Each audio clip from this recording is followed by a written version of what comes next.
Welcome back, folks. Thanks for being here.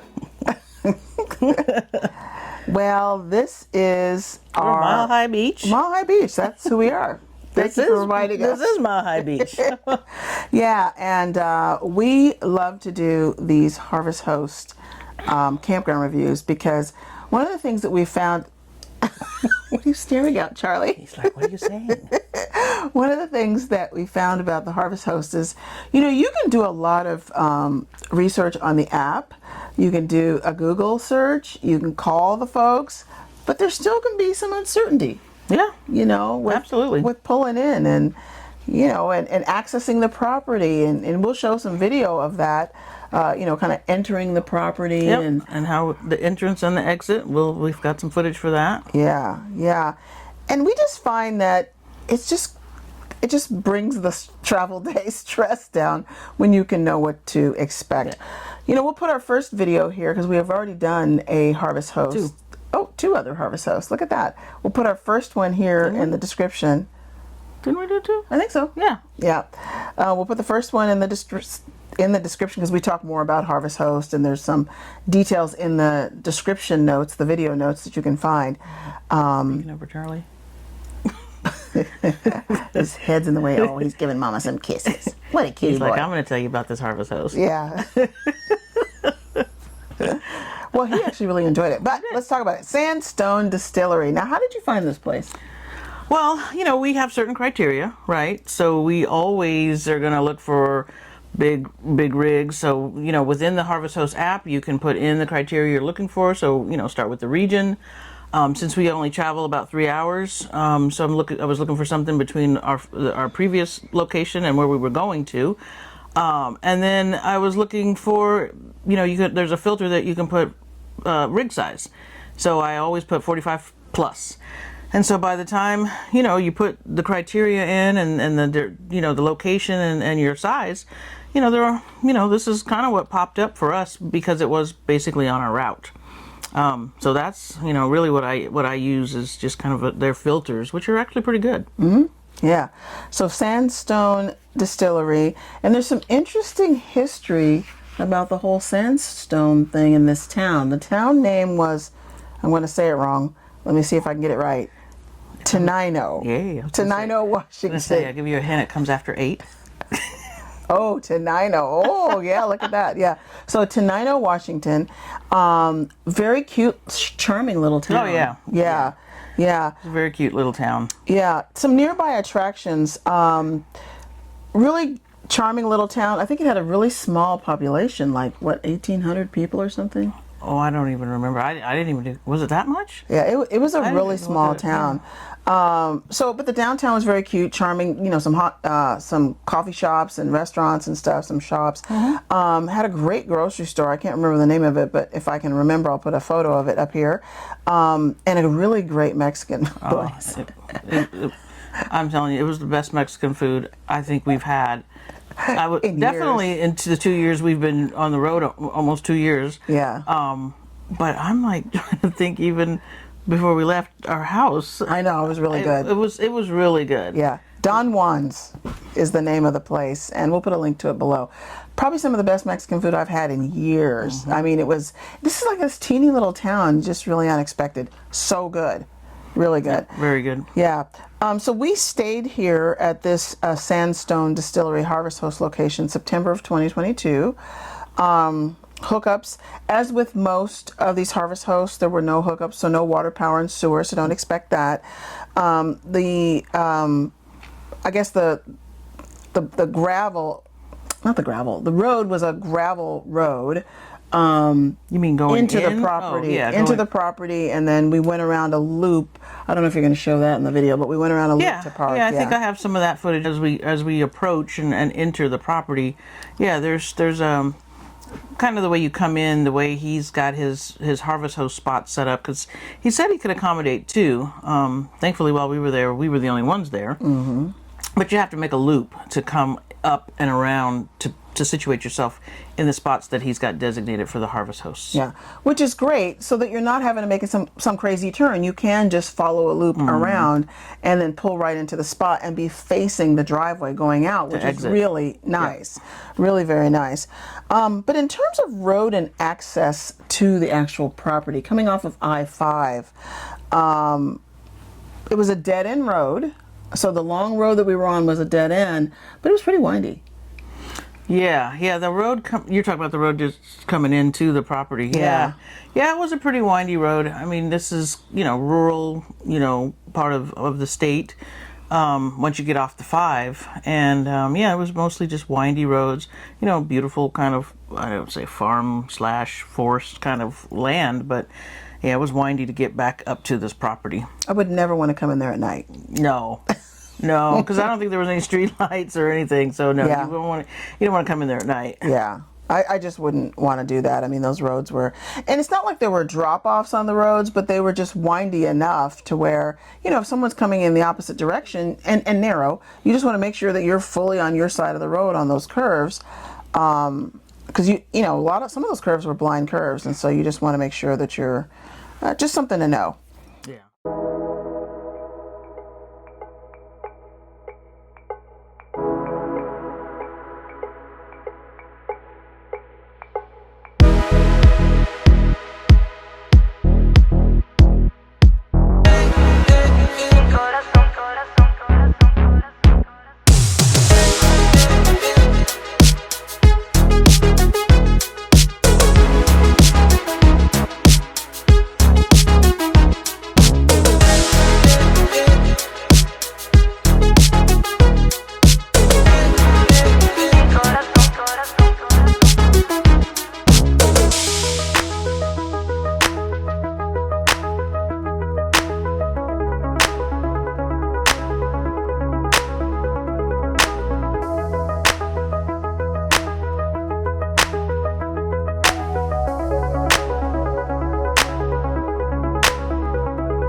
Yeah. So lot spacing, she already mentioned that he has space for 2 rigs, and since it was just us, it was perfect without having to worry about anything else. Smaller rigs, he probably still would just accommodate 2. I think, how many did he say he'd had there? They just started to do this Harvest Host thing just on a lark, and then he said how many in They a year? had 200 Harvest Host visits in the first year that they've been doing this. So that's great. Yeah. I mean, that's really good. That's really good, yeah. Because, I mean, this distillery is on his property, so he lives on the property. So you're basically in his, he has his front yard, and then there's this bit of property that's kind of where we were. And, because I'd say his property is probably several acres. Yeah. And then he's got the distillery over in one corner. His house that he lives in, I think with his wife, is over in another part of, the property. And then he's got the Harvest Hosts, spots kind of in another part of the property. So it's actually a pretty large property. It's a pretty large property. He also has a pen where he had 2 pigs, D and Licious. I'll show a picture of the sign there. Unfortunately, D is no longer with us, but Licious was there. We so wanted to ask. We so wanted to ask what happened to D. What happened? Well, D broke her leg. But after that, what happened after to D broke her leg? Yeah. Especially since you named them Delicious. So as far as amenities, you do have an opportunity to go to the distillery, and we'll put some photos here. There was some really interesting, it wasn't really machinery, it was, what would you call that stack that he had there in the... Well, I mean, that was something that they had made. But what was it? Well, it was used for distilling. I don't remember all the guy that kind of walked us through it. He was just an encyclopedia of knowledge. Justin. Justin, yeah. So you said you do have a picture of it? I do. I have pictures of that. It's just amazing. Just something that they used for distilling, and it was interesting. It was a very interesting piece of I guess, equipment. Yeah. So John was the owner of it, and he was the one that greeted us and was very good in the communications through Harvest Host, and said just, hey, call me when you get off the freeway, so that they knew we'd be coming in. But yeah, Justin was the encyclopedia. I mean, after he had end up doing the whole download of all the information, we're like, are you a historian? Are you a scientist? He's like, no, actually I was a truck driver. But he had some really great information about kind of the history of spirits and distilling. And, he really knew.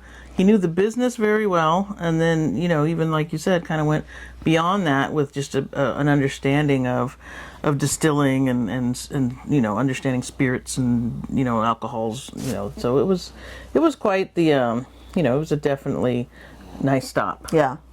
And if you don't drink alcohol, they had sipping vinegars there, and apparently the sipping vinegar, and I'll put a photo of some of the ones that we purchased here.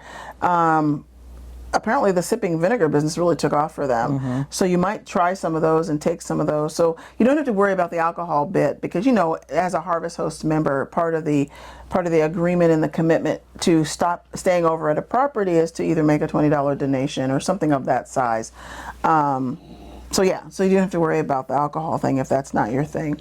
Pet friendly, yes, it absolutely was pet friendly. As a matter of fact, John had a couple of dogs there. He had a couple dogs. Yeah. Barley and Maze. Yes. Yeah. Yes. They were good dogs. Yeah. Let's see. Top 3, bottom 3. Top 3.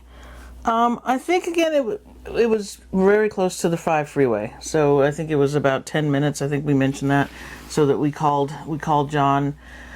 Once we got off the freeway, and then we were back basically at his property in about 10 minutes. So it was close to the freeway. The setting was just really, really lovely. It was just, he had put a pond on the property. He had chairs over by that pond if you wanted to go over there and sit. Yeah. I think there were deer. We didn't see any while we were there, but he said you might see deer. It was just a really nice, wooded trees. Very wooded. It was a very nice property. Yeah. So I'd say that for sure. And then, it was big rig friendly. As we were saying earlier, you could pull in, and he even had mentioned that this loop that this U-turn, previously it had more stuff around it, so he had moved or cleared some of that stuff out. So it really wasn't difficult. No, to make that turn and to get kind of positioned. Yeah. So that was great. Yeah. Bottom 3. What would you say? Bottom 3. Again, like we said, it's just narrow getting in there. Once you get off of the freeway and you're taking these side roads, they are windy. So, it's narrow, but it's doable. Yeah. Wouldn't do it at night, though. Yeah. This isn't really, and again, these aren't necessarily dings against the distillery. These are just things to be aware of. They don't have any food there.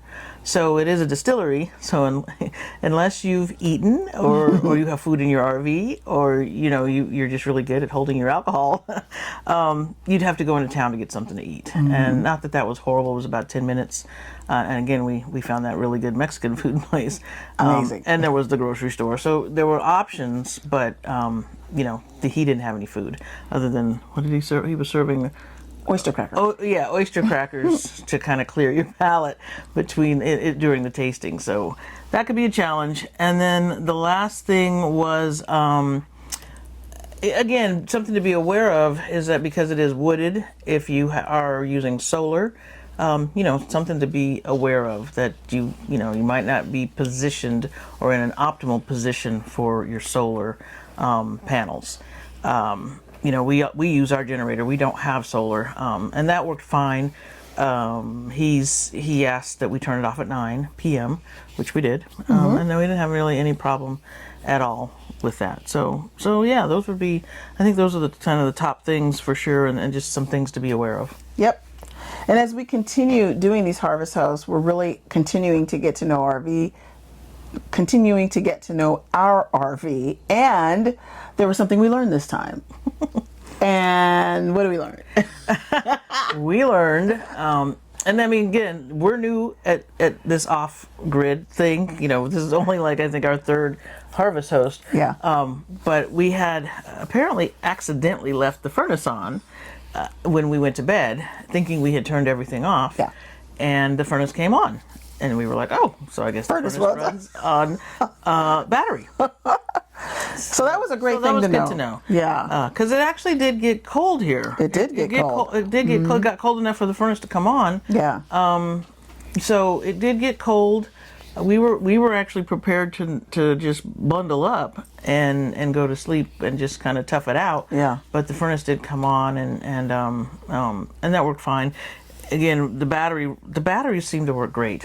You know, again, we have the 2 lithium batteries. Yeah. And yeah, we've not had any problem with those. Yeah. And and one final thing that we did notice is that we actually left the lights on a little longer than we did the previous time. Yeah. Because I think we only left them on.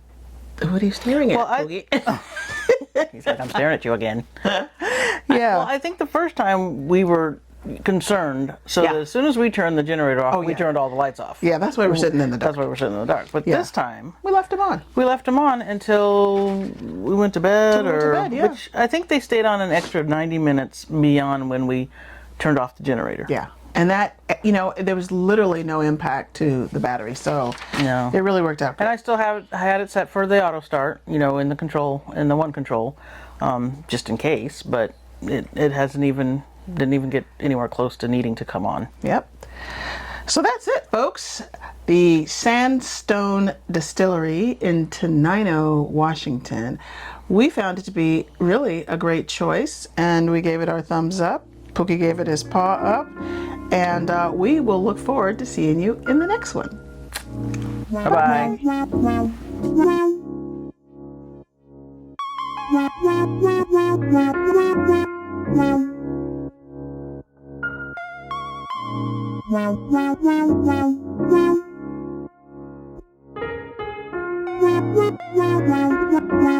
Wow.